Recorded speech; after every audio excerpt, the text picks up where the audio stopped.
Hello students, welcome to the daily newspaper analysis.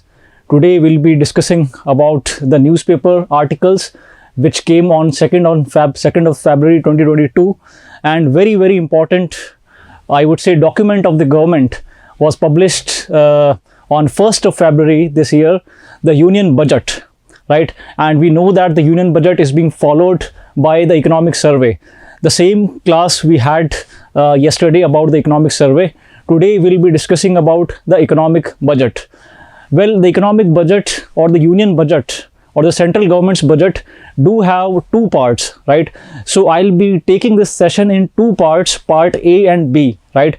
Part B would be dealing more with the taxation proposals, the direct tax proposals, indirect tax proposals, and the whole fiscal health of the country. And part A would be dealing about the policies of the government, right? So this session, this class, I will be teaching you the part A of the union budget, right? Let us begin. I am Prithviraj Singh, your educator, and here we go, the union budget of 2022.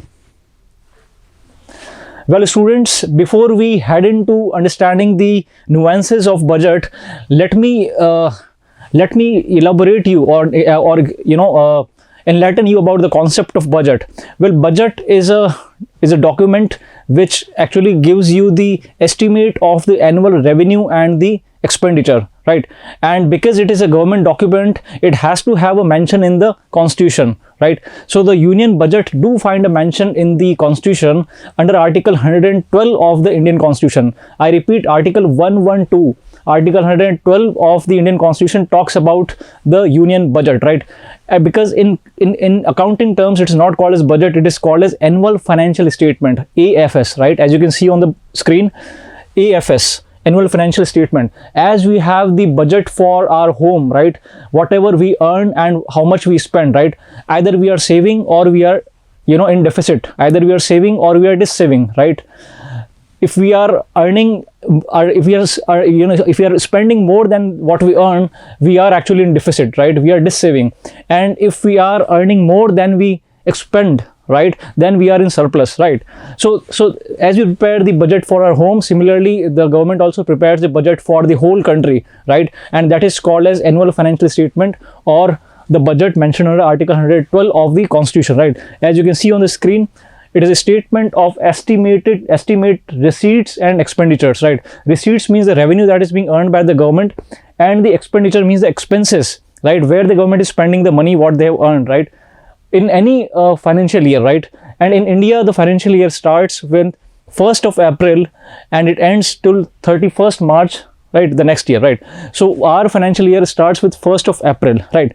Now the budget is being produced or is being published and presented in the parliament in Lok Sabha by the finance minister, and it happens on 1st of February, right? So you can see that still the financial year is yet to end or yet to complete, right? Because the financial year would be completing on 31st March and the budget is already presented on 1st of February. So still we have February, the whole month of February and March. There are 2 months which are being left, right? Which are still yet to, complete. So therefore the broad indicators which are being mentioned in the budget are actually, are the estimated figures, right? So that is the reason why they say estimated receipts and expenditure, right?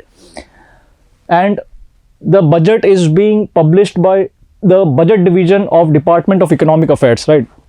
Students, yesterday when we were discussing about the economic survey, we talked that the same Department of Economic Affairs publishes the economic survey, right? So the same department also publishes the budget, right? The divisions are different. For economic survey, it was Economic Affairs division, and here it is being published by budget division, right? But we need not bother about those intricate details. However, it is the Department of Economic Affairs which publishes both the budget as well as the economic survey, and it's a department working under Ministry of Finance, right? Now, budget has two segments, students, the revenue side and the capital side, right? Now, revenue budget talks about the day-to-day expenditures, right? The day-to-day expenditures or the recurring, those expenditures, right? Or those transactions which are of recurring nature, right? Day-to-day transactions. Whereas capital side or capital budget talks about long-term expenditures and long-term receipts, right? For example, government, getting revenue from the taxes, right? You go to a shopkeeper, you go to a restaurant and you pay GST, right? Earlier it was service tax.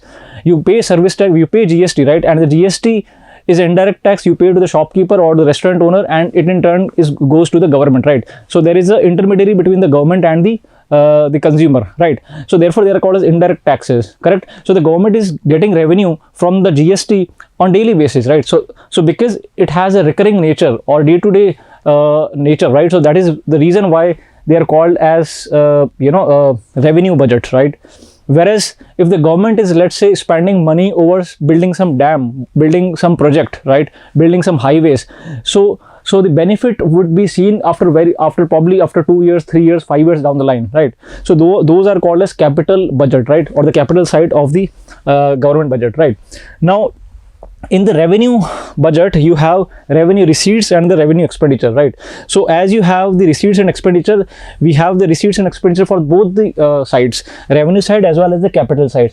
So revenue receipts and the revenue expenditure, capital receipts and capital expenditure, correct?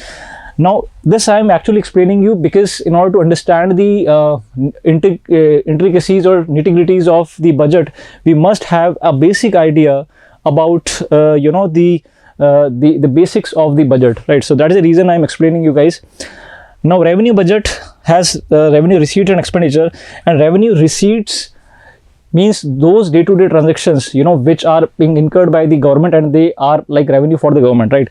Now they are further divided into tax revenue and the non-tax revenue, correct? Tax revenue can be further divided into direct tax and the indirect tax, right? Income tax, right? Corporation tax, they all are direct taxes, correct? Whereas indirect tax is GST, right? Customs duty, right? Similarly, there are non-tax revenue also, for example, penalties, fees, etc., right? Similarly, revenue expenditure include the 5-year plans, capital receipt. Probably it may look receipts at this end, but receipt, see, because capital budget creates the assets and liabilities, right? It creates the physical assets, right? Let's say, for example, the government is spending on building some road or building some dam. It may look expenditure, but in the future it would give revenue to the government. So what is capital expenditure? Actually increases your assets, increases your revenue base, and what may look today as receipt may be a liability for the government, right? For example, let's say government has borrowed the money from RBI or from market, or let's say from some foreign institution, right? So they may look receipts, right? But they are actually liabilities on the government. Why? Because the government has to pay it back in the future, right? So what looks receipts are actually the liabilities, and what look expenditures or expenses are actually the assets to the government, because they give the government gain for the long term, correct? I hope it is clear. Now coming to the next slide, here students, you can see on the screen the revenue receipts consist of the tax receipt and the non-tax receipt we just mentioned. Tax, for example, in tax receipt, income tax, corporate tax, they are all direct taxes. Customs, GST, right? They are indirect taxes, correct? Similarly, non-tax receipts includes the fees, the fines, special assessments, etc. If I talk about the capital receipts, students, the recovery of loans, the borrowing and other liabilities, and the other receipts, right? So they are called as capital receipts. Moving ahead, the difference between the revenue and the capital, which I just mentioned you students, capital receipts impact the asset liability status of the government, right? Assets are lowered and the liabilities are raised, right? Point should be very, very clear, because liability would be raised because, for example, the government is receiving the money, right, from the on the capital side. So it may look that possibly because of so many sources, let's say government is borrowing money from the market or the RBI or some commercial bank, so it may look revenue, but they are increasing the the liability or the burden on they are actually the burden on the government, right? Because the government has to pay it back in the future, correct? So in this sense, you can see on the screen, and definitely students, higher the revenue receipts, high revenue receipts point to sound financial health of the government, right? So government always wish to increase the revenue receipts, right? Because they is an indicator of sound financial health of any country. Whereas high capital receipts, students, mind you, I mentioned you that capital receipts means borrowings, right, and the disinvestment, right? So high capital receipts point to a poor financial health, right? That means in order to finance your deficit, correct, you are borrowing, right? Or in order to finance your gata or deficit, the government is trying to borrow the money from the market or the RBI or some foreign institution, right? So they always create a burden over the government, and hence they are the liabilities. I hope it is clear. Moving to the next slide. Now, capital receipts, students, are further divided into debt creating capital receipts and non-debt creating capital receipts, right? Now, debt creating capital receipts are those receipts which actually are creating the burden over on the government, right? For example, government borrowing money from the public, or the market borrowing technically called. Similarly, government borrowing money from RBI or commercial bank or some financial institutions, or the loans received from the foreign government. They all create burden on the government. They all are burden or liability on the government. Similarly, there are some capital receipts which are non-debt creating. They are capital receipt, but they do not create any burden, or they are non-debt creating, correct? For example, recovery of loans.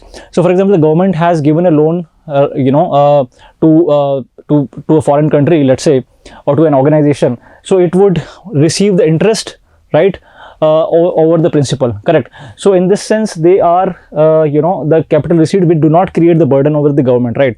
So for example, when you also, let's say, when the bank is issuing a loan, its benefit is the interest that it gets, right? The interest that it charges on you, on the customer, is the interest of the bank, right? Similarly, the government also receives the interest over the loans which it has raised, right?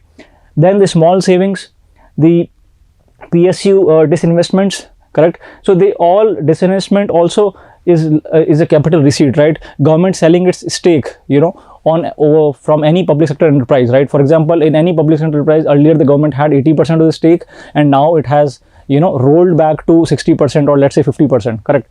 So the revenue that the government receives through disinvestments is also a capital receipt, but they do not create burden. Now my point in actually explaining this is to make you understand the concept of fiscal deficit, students. Now, earlier there was a term that was being used, something called as budget deficit. Now, budget deficit was nothing but the difference between the total expenditures and total revenue. I'll just make it clear.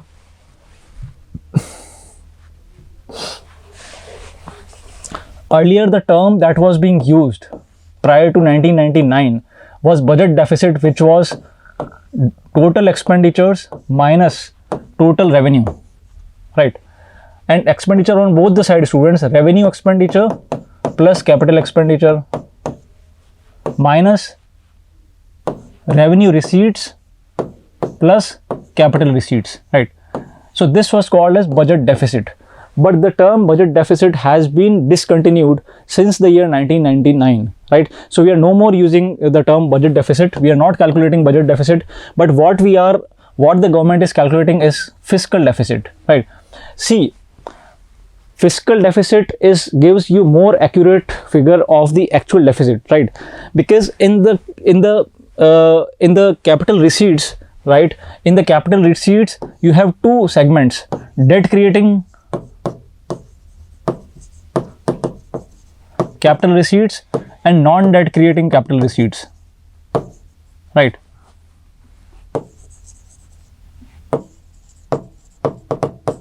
As you can see on the screen, debt creating capital receipts, right? Now we know that debt creating capital receipts put a burden over the government, right?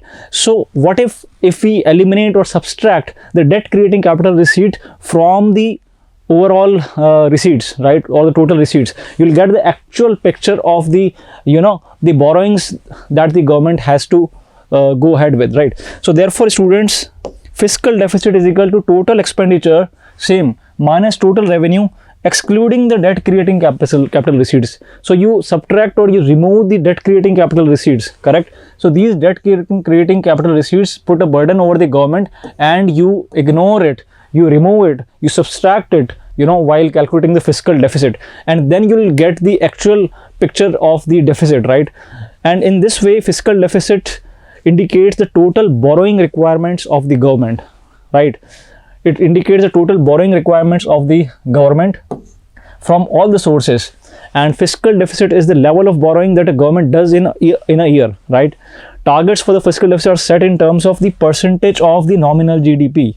Very, very important, student. And every I would say, budget comes up with the estimated or projected fiscal deficit target, right? And all the governments across the world, students, want to lessen their fiscal deficit. Are you getting? That means they want to lessen the difference between the receipts and the expenditures. The more the deficit, they have to finance it through borrowings, right? And see, the burden would definitely fall on the common man, right? Either they'll increase the tax slabs, or they would reduce the subsidies. So ultimately the burden has to fall on the common man, right? So therefore the government always tries to balance the fiscal deficit or minimize the fiscal deficit. But it happens that just before elections, government starts fiscal stimulus. They start spending too much on some fancy looking programs and policies in order to win the elections, right? So therefore many acts were being passed. For example, FRBMA 2003. So act was passed in the year 2003, Fiscal Responsibility and Budget Management Act of 2003. It says that the fiscal deficit should not be greater than 3% of GDP, right? It limits the fiscal deficit. It has put a ceiling on the fiscal deficit, that the fiscal deficit should not exceed 3% of the GDP, and the revenue deficit should be 0, right? But sadly the governments are not able to meet this target, and there is many deviation mechanisms also, or clauses also mentioned in this act. But any which ways, the government also wish to meet the FRBMA targets. So fiscal deficit is set in terms of percentage of nominal GDP, right? Whatever quantum of deficit that you have, what is the percentage of the GDP, right? What is the fiscal deficit as a percentage of GDP? That is something which is being talked about in every budget. So let us try to understand it from the next slide. Now see, students, it is public money, it's government, it's public money, right? Public exchequer. Even if you are to withdraw a penny from the account of the government, right, or the public exchequer, for example, if the government has to withdraw even a single rupee out of the public exchequer, it has to take the approval of the Lok Sabha. Are you getting? The popular house, right? So even if single rupee is being withdrawn from the public exchequer, it can be done so only with the approval of the Lok Sabha, right? So the fund of the government, I would say, where all the money is credited and the fund is used to and the money is being withdrawn, is called as Consolidated Fund of India. Consolidated Fund of India. And it is mentioned in the Constitution under Article 266 Clause 1, right? So the sums required to meet expenditure described by this Constitution as expenditures charged upon the CFI, and the sums charged upon means they can be withdrawn only with the approval of the Lok Sabha. Approval of Lok Sabha, right? Charge upon, right? Then there are some sums which are to be made from CFI. Made from may not require parliamentary approval. For example, the salary of president, vice president, judges, etc., so on and so forth, right? So they don't require an approval from the consolidated fund from the parliament, because they are already being decided, correct? So any which ways, the Consolidated Fund of India is mentioned in Article 266 Clause 1 of the Constitution, and all the revenue received by the government are being kept here, right? Now there are some other funds also, like Public Account of India and Contingency Fund of India. They don't require approval of the parliament. And Public Account of India basically talks about the small savings, etc., the day-to-day transactions. Contingency fund is being used for some emergent crisis, but they don't require the approval of the parliament. I hope it is clear. Moving ahead. So this is how the annual financial statement is being designed. You have the statement 1 for the CFI, statement 1A for the expenditure charge on CFI, then statement 2 about the Contingency Fund of India, then the PSC, and receipts and expenditure of the Union Territory without legislators, right? So these are the terms which are being mentioned. Fiscal deficit, as you can see, difference between the government's total expenditure and its total receipts, right? Excluding the borrowings, which we have just learned, right? Excluding borrowings. Revenue deficit is nothing but the difference between revenue receipts and revenue expenditure. Very simple and easy. We have learned this. effective revenue deficit is of interest, students. Effective revenue deficit is the difference between revenue deficit and the grants for creation of capital assets, right? Grants for creation of capital assets. Now effective revenue deficit is aimed to deduct the money, you know, used out of the borrowing to finance capital expenditure, right? So the money that is to deduct the money which is being used out, so that money which is being used for the borrowing to finance the capital expenditures, right, is being deducted, is being subtracted, right? So that means the government would be subtracting the money, or while calculating the effective revenue deficit, the money which is being used to finance the capital expenditure would be subtracted, right, out of the revenue, and then will get the effective revenue deficit. Similarly, you also have a important indicator, primary deficit. Now primary deficit includes the fiscal deficit minus the interest payments, you know, on previous borrowings, right? So then you get the actual figure of the fiscal deficit. That means whatever interest payments that the government has to, you know, give, you subtract that and you will get the primary deficit figure. And deficit financing means how the government is you know, going to finance its deficit, right? And in India, either they are do borrowing from the RBI, etc., right? So these are some key terms.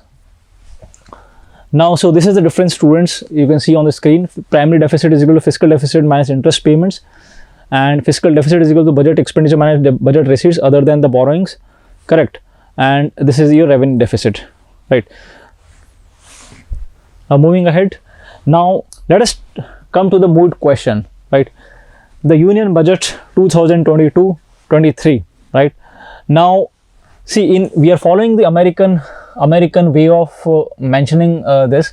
We call it financial year 23, right, by the year in which the financial year is ending, right? So it will be called as FY23, right? So the key highlights of the Union Budget is, let's talk about the fiscal management side or the fiscal front, right? So the government has projected or estimated the fiscal deficit. I hope we are clear with the term fiscal deficit, students. Fiscal deficit is nothing but total expenditures minus total revenue, excluding the debt creating capital receipts. I repeat, it is total expenditure minus total revenue, excluding the debt creating capital receipts, correct? So fiscal deficit in 2022-23 is being estimated, right? So you can just estimate it because the financial year has not yet started. It will start from 1st of April 2022, right? So they've estimated this fiscal deficit to 6.4% of GDP. Very, very important, students. I expect a question on this. Definitely they would be asking the question on this. There is a very high probability of it being asked in the examination.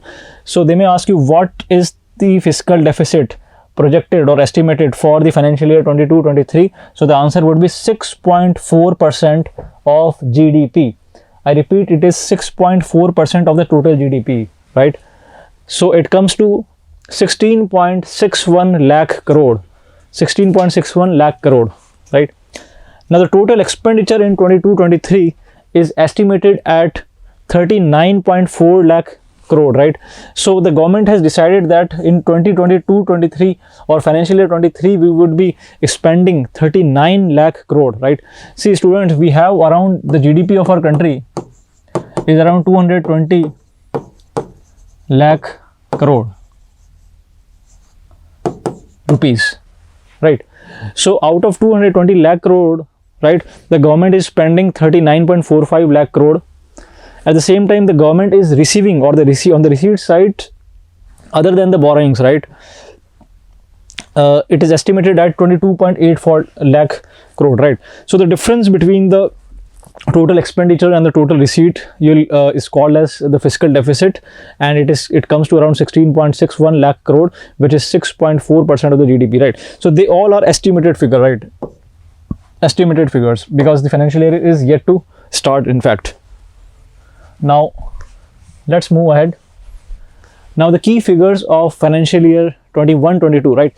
So now we'll be comparing the projected estimates of this year financial year with the last year, right? That means the financial year 22 or 21-22, which is to end on 31st March 2022, right? Now the real GDP, right, is 220 lakh crore, right? 220 lakh crore.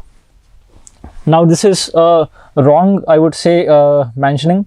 It is nominal GDP. Nominal GDP. Students, we must be very clear about the real GDP and the nominal GDP. We also discussed it in the yesterday's class on economic survey.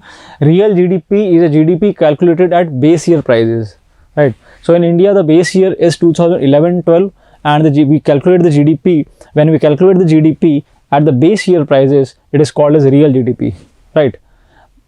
And when we calculate the GDP at the current year prices, it is called as nominal GDP, right? So it is bound to be more than the real GDP, right? Because of the inflation, right?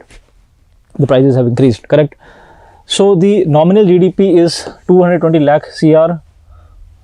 The budget estimate, was 34, and these are the figures of the previous year.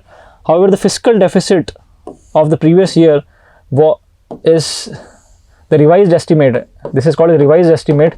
It is 6.9% of the GDP, right? And in the budget estimate, right? So today what we have, right, in the new budget is we have budget estimate, right? And then comes the your revised estimates, so on and so forth, right? So the actual figures have not yet come. Why? Because the financial year, students, has not yet complete, right? It will be completing by 31st of March, right? So that is the reason why we cannot have any actual figure, right? So the revised estimate is 6.9% of the GDP.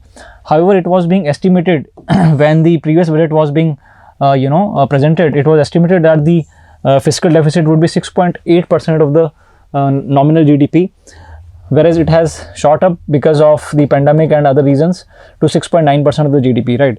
So you have to be very clear about these figures. Number one, the present fiscal deficit estimated is 6.4% of the GDP, and previous year the revised estimate figure is 6.9, right? So don't get confused, but at least remember 6.4% of the GDP is the fiscal deficit target, I would say, or estimation for this budget. I hope it is clear. Moving ahead, now let us look at some key figures. Now students, about 8 lakh crore would go into servicing the debt borrowed in the past years. Students, we are incurring huge debt, right? So the government has huge debt burden over it, right? And the government is definitely going ahead with the fiscal stimulus, especially after the pandemic. There is a lot of spending by the government on various programs and policies. So but the problem is that the debt always is a burden and a liability, right?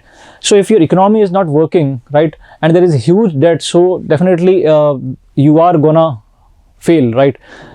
As you can see from the graph, students, the debt to GDP ratio is also increasing, right? So as you can see, it is increasing. So it is not a good sign. And if I compare, the center's debt was only higher than the financial year 22 in the financial year 06, right? That means 2006. So today the debt to GDP ratio, mind you student, it has been asked earlier in the examination, the debt to GDP ratio, right? Debt to GDP ratio means what percentage of debt you have of the GDP, right? That means if you have 220 lakh crore rupees GDP, what percentage of debt you have, right? So it's being said that 60% out of 220 lakh crore, are you getting, is your debt, right? So that means it comes to around 105, 110 lakh crore. So that is not a good sign, right? And the government has to stress over and focus over developing the economy, correct? So if I compare 2022 debt to GDP ratio, the only year which saw the debt to GDP ratio higher than 2022 was the year 2006, right? So here the debt to GDP ratio was 63.9%, right? As you can see students, on one hand, India's growth momentum will need continued support from fiscal levers, because we can grow only when the government is expanding fiscally, right? So there is a fiscal expansion. But at the same time, there would be expectations from the government to aim for modest fiscal consolidation, because when you expend so much, right, without any source of generation of revenue, then you increase your fiscal deficit, right?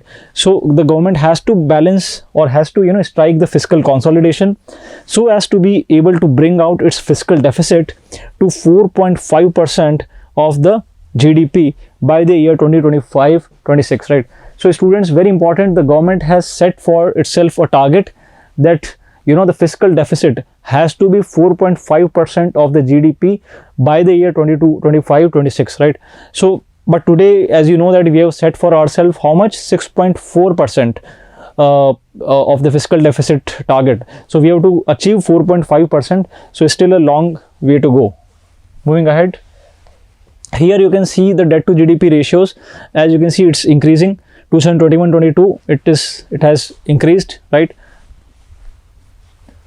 Now students, if I talk about the other indicators, right, fiscal deficit is estimated to 6.4%, right? It has to be very, very clear. The revenue deficit is being estimated to 3.8%. So students, this side is very, very clear. The data is very authentic and is being taken from the documents of the government, right? So therefore be very alert and attentive. 6.4% is the fiscal deficit for being set for this financial year. The revenue deficit is 3.8%, and mind you, these figures are being asked in the examination many a times. The primary deficit, that means fiscal deficit excluding the interest payment, is 2.8%, and the effective revenue deficit, right, is 2.6%, right? So you have to be very clear about these figures. I hope it is clear. Let's move ahead. Now if I talk about the trends in the deficits, right, let's see here. 6.4% is the fiscal deficit. Are you getting? 6.4% is the fiscal deficit, estimated fiscal deficit, right? If I talk about the primary deficit in the yellow line, you can see 2.8%, students. A graph from the government's authentic data. The effective revenue deficit is 2.6%, right? Again here, the effective revenue deficit is 2.6%. Are you getting? So this is how the and the primary deficit is 2.8, right? So the graphs shows the pictorial presentation of the same. Let's move ahead. So students, you can see that the focus areas in this year's budget, as you can see, PM Gati Shakti, will be learning this in the coming slides. Inclusive development, sunrise opportunities, financing of investments, climate action, and energy transition. So the whole budget revolves around these, I would say, 6 parameters, and these are the focus areas of the government, right? So in the individual sides we will be learning about the same, right? Now India's real GDP growth rate has been estimated at 9.2%, because in the yesterday's class on economic survey we did talk that the growth rate, the GDP growth rate, right, by what percentage the GDP would be growing. So it would be growing at 9.2%. It grew at 9.2% in the year 21-22, right?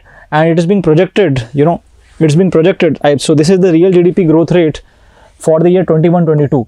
As far as 22 financial year 23 is concerned, the GDP growth rate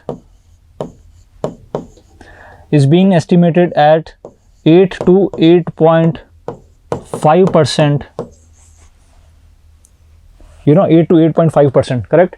So this is what is the projection of the coming financial year, right, or the financial year 23, and this is the projection for, or the estimate for, the previous financial year, right?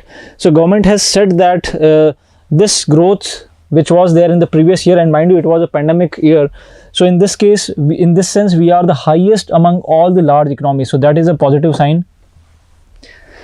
If I talk about the productivity linked incentive scheme, right, so now PLIs are the scheme which are being targeted to some industries, right, some heavy industries and the MSMEs, and the government provides various kinds of productivity linked incentives to them, right, so as to boost the local production, right? So the PLI schemes have been extended to 14 sectors, and the government expect that 60 lakh new jobs would be created. PLI schemes have the potential to create an additional production of rupees 30 lakh CR, right? Now moving to the first segment, students, on your screen, you can see PM Gati Shakti scheme, right? Now Prime Minister Gati Shakti basically focuses or deals over the infrastructure development in our country, right? So all the modes of transportation, right? For example, the roads, railways. So the PM Gati Shakti, students, to be specific, it has 7 engines, right? Roads, railways, airports, ports, mass transport, waterways, and logistics infrastructure, right? So roads, railways, and airports and ports are something very clear, right? Sea route, road route, rail route, and the air route. Then comes the mass transport and the waterways, inland waterways, and the logistic infrastructures, right? So it is a national master plan aimed at world-class modern infrastructure and logistic synergy, right? So if we focus on these 7 engines, it would boost the overall productivity and growth of the country, right? Similarly, the government would also be formulating the master plan for expressways, right? So the expressways, and they would be completing 25,000 kilometers of national highways in 22-23. Similarly, unified logistics interface platforms would also be set up. 4 multimodal logistics park are being proposed. Similarly, one station, one product. If I'm talking about the railways here, one station, one product. That means every railway station would be developed in such a manner that the local product, for which the place is famous, that would be, I would say, explored, and that would be marketed over that particular railway station. In this sense, it would give a boost to the local producers, right, or the domestic producers. So one station, one product is a scheme launched by the union government in the budget. Similarly, students, there are 400 new generation Vande Bharat trains proposed, right? Multimodal connectivity between mass urban transport and the railway stations, right? Similarly, national ropeways development plan has also been proposed, right? So this is how the government is looking at the PM Gati Shakti scheme. Very important. You can see the PM Gati Shakti National Master Plan will encompass the 7 engines for economic transformation, the seamless multimodal connectivity and logistics efficiency, right? The 7 engines. And the road transport, we have discussed multimodal logistics park, railways, one station, one product, right? And then Vande Bharat trains, the fast speed trains, high speed trains, right? So these are the 8 ropeway projects would also be taken up, right? So students, here you must be taking into account Parvatmala. So they may ask you, what is Parvatmala? So Parvatmala is so the government under the National Ropeway Development Program, right? Because of in the hilly terrains, it becomes very difficult, to move, right? Transportation becomes very, very difficult. So therefore, the government has come up with National Ropeway Development Program. So they'll be setting up some ropeways under the Parvatmala scheme, and to be taken up on the public-private partnership mode. And the contracts would be awarded in 2022-23 for 8 ropeway projects of 60 kilometer length, right? So it would connect the difficult terrains in India, right? Very, very important. Parvatmala. Inclusive development, right? So now after the first segment, right, the first segment that we discussed in our in the union budget was PM Gati Shakti, then coming to the inclusive development, right? So we are going, students, step by step. In agriculture, 2.37 lakh crore direct payments to 1.6 crore farmers for procuring the wheat and paddy. And similarly, chemical free natural farming would also be promoted, and NABARD to facilitate fund with blended capital, that would be set up. Similarly, Kisan drones, very important, would also be set up, or would be also be used for crop assessment, digitization of land records, and spraying of insecticides and nutrients. Now if I talk about the all inclusive welfare focus, so the government is going ahead with the schemes Har Ghar Nal Se Jal, right? So the government want to provide the accessible water, drinking water to all the households, right? By the year, in this financial year 22-23, 3.8 crore households would be covered. So the program, the name of the program is Har Ghar Nal Se Jal.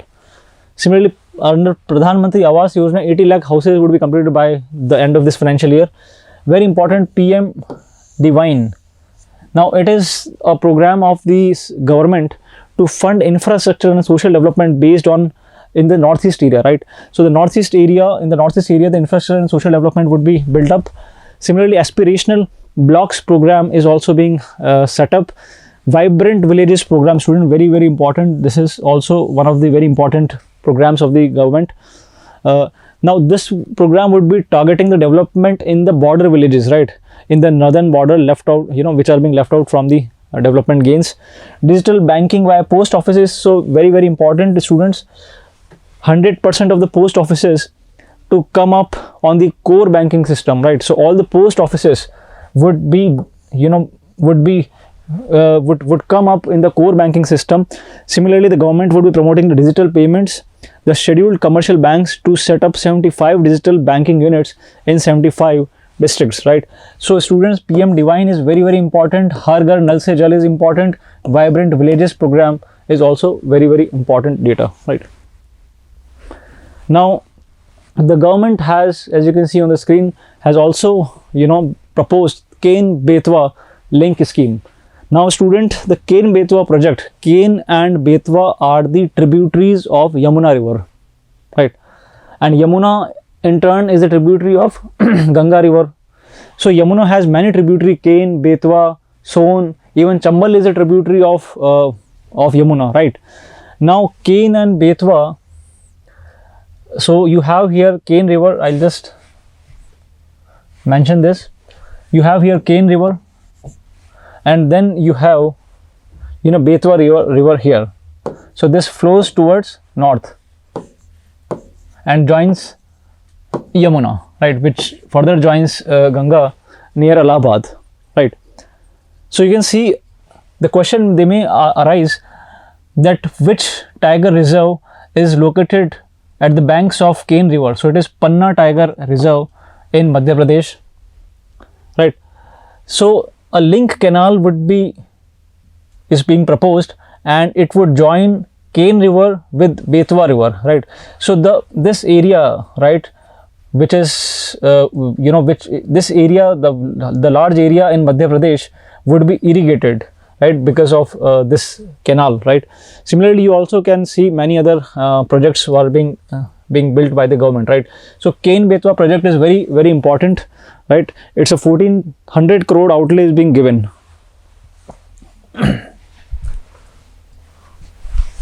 Let us move to the next slide. As far as the MSMEs or micro, small and medium scale enterprises are concerned, now various portals which are to promote the MSMEs like Udyam, eShram, NCS and ASEEM, they would be merged together into one portal, right?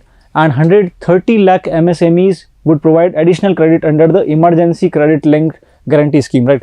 So it is a credit guarantee link scheme being prepared by the government, ECLGS, and it would be extended up to March 2023. The guarantee would also be covered under ECLGS to be expanded by 50,000 crore, right? Similarly, you also have credit guarantee trust for micro and small enterprises, and also you have raising and accelerating MSME performance program with the outlay of 6,000 crore, right? So you have three schemes: ECLGS, then you have CGTMSC, right, and then you have RAMP. So these programs actually cater for the development of the MSMEs. Let us look from the next slide. So revamping the CGTMSC, ECLGS, interlinking various portals, and raising and accelerating the MSME program, RAM program, right? So this is how the MSMEs would be developed. As far as the skill development is concerned, student, the digital ecosystem for skilling and livelihood would be set up, right? And this digital setup is called as Desh. Very important. So they may ask you, which among the following is the skill development electronic portal being set up by the government or being proposed by the government in the budget? So it is called as Desh, digital ecosystem for skilling and livelihood, right? Now it will be launched to empower the citizens, etc.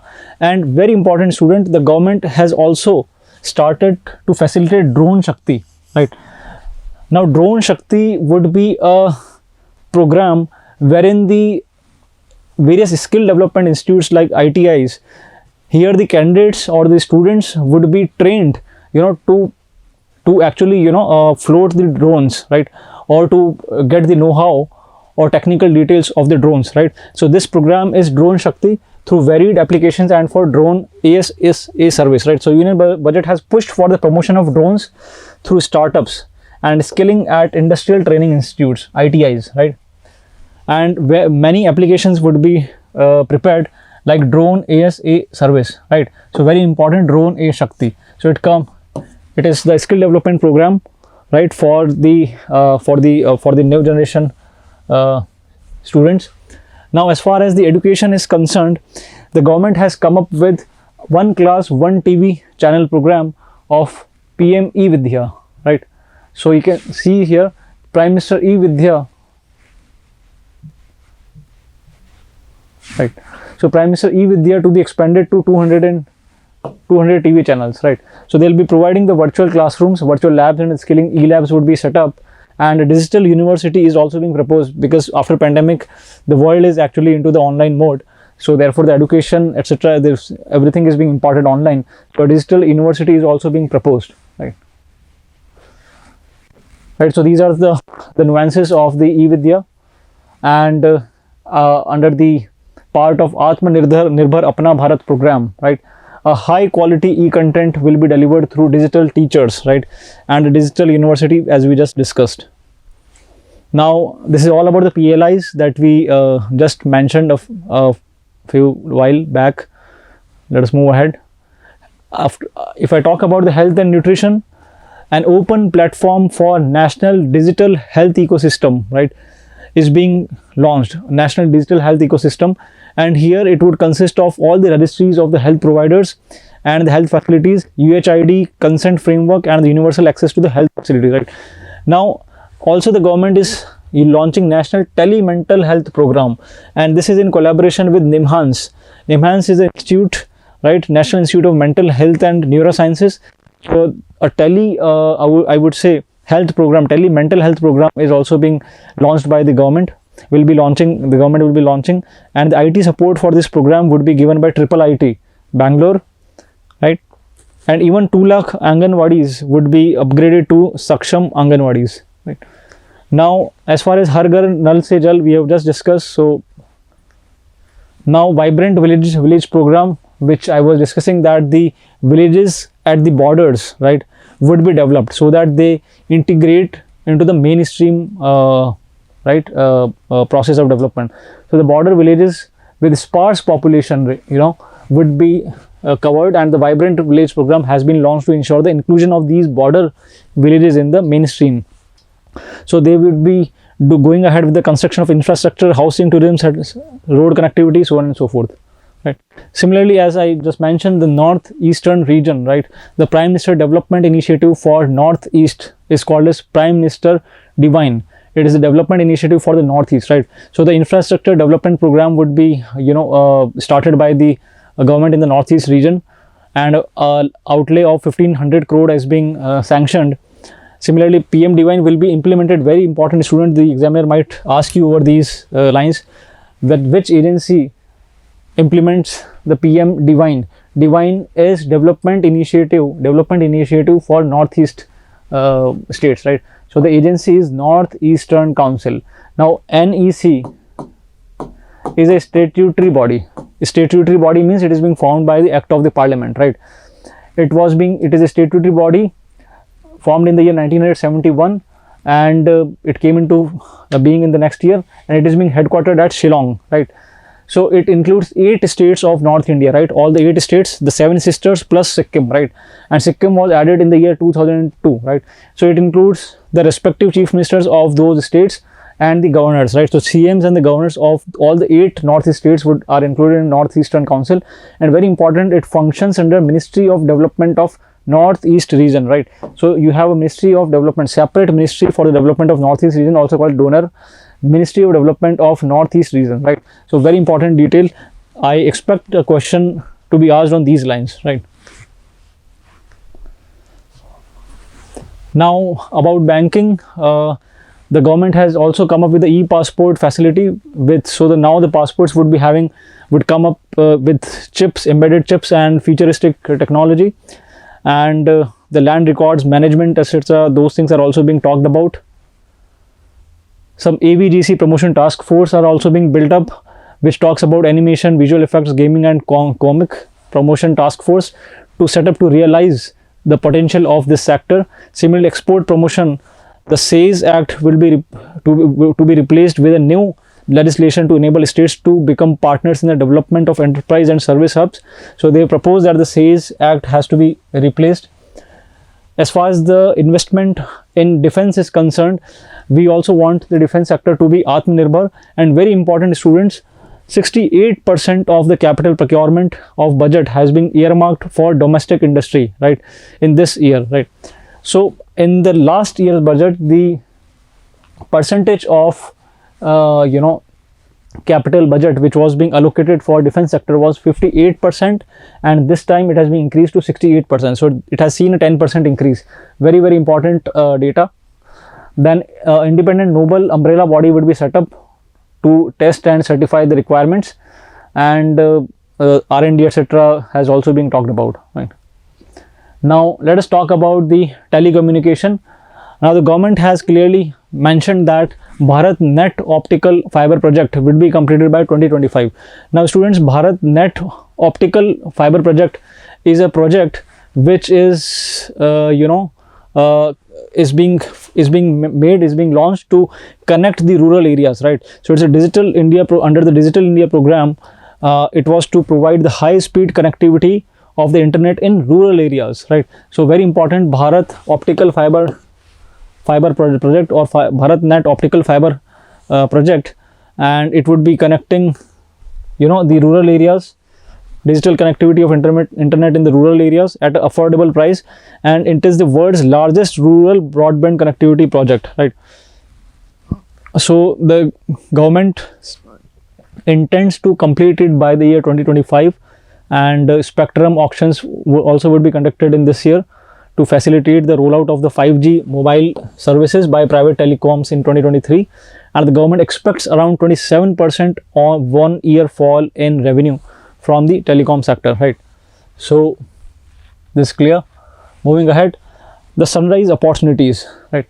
Now sunrise sectors are those sectors which are emerging sectors, which are new sectors, right, which are the growth drivers, right. So the government has laid down the focus over the sunrise sectors, and because they provide opportunities for youth and make Indian industry more efficient and competitive, right.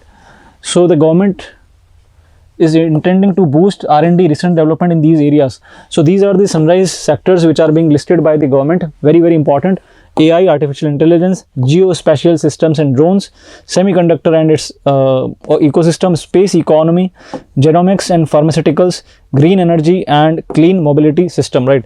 So these are the things which are being mentioned. So these are the things which are being mentioned under sunrise opportunities, right. So you can see it on the board.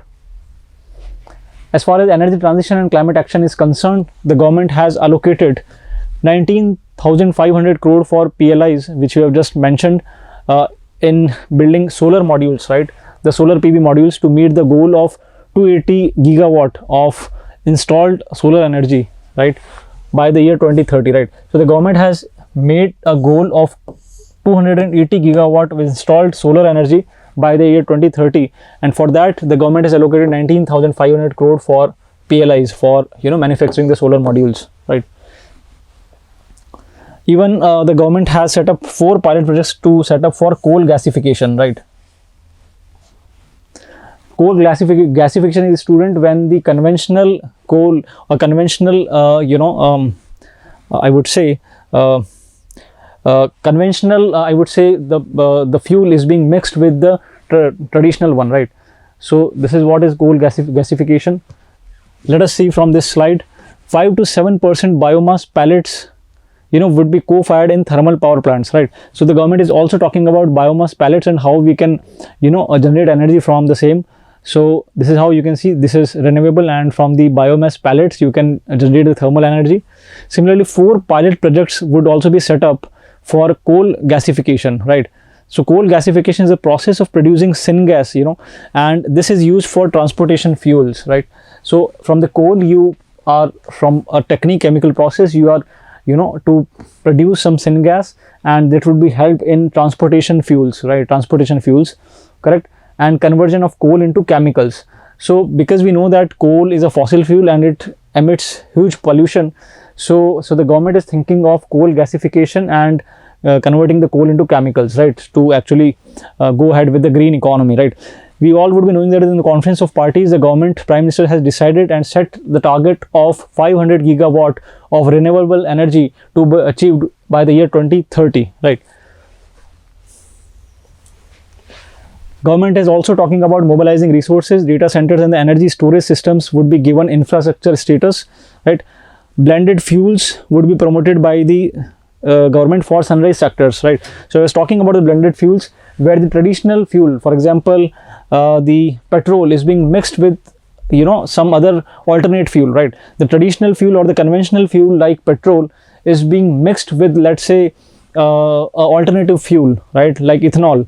So this is how, you know, you are able to reduce the polluting effect or pollution in the environment, right. So those are called as blended fuels, right. Similarly, the government is also, you know, looking to issue sovereign green bonds for you know, green infrastructure. Now this is a part B, which we'll be covering in the next class, right. So we are done with the part A of the union budget, students. A very important data document of the government, and I would not say the students preparing for the competitive exam, every citizen of the country should have the know-how of the budget of the country. That's all from my side. Prithviraj Singh here, signing off. Good day, goodbye.